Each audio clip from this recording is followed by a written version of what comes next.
ไม่ใช่แอน วันนี้สนุกไหมครับ สนุกมากสนุกมากเหรอมิชาเล่นอะไรมั่ง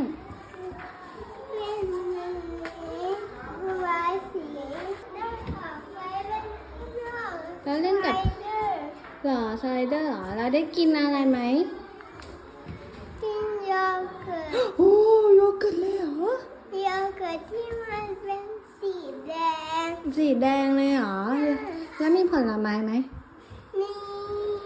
มีผลไม้อะไร ผลไม้ออเรนจ์ อ๋อกินส้มเหรอ แล้วกินข้าวอะไรครับ ซุปสีแดง อ๋อเขาเรียกว่า brosh ลูก บอสซุปสีแดงบอส อร่อยไหม อร่อยเพราะว่ามีเช่าแบบเพราะว่ามีเช่า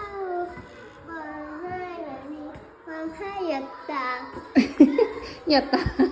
ร้องไห้น้ำตาหยดลูก ทำไม น้ำตาไหล ให้น้ำตาไหลอ่ะ น้ำตามันไหลออกมาจากตาไหมมิชาร้องไห้ทำไมอ่ะ เพราะว่าไม่ไปโรงเรียน แต่ว่าสนุกใช่ไหม โอเค สนุกก็ดีแล้วไปเดี๋ยวเราไปหาอุยกุน่ากัน โอเค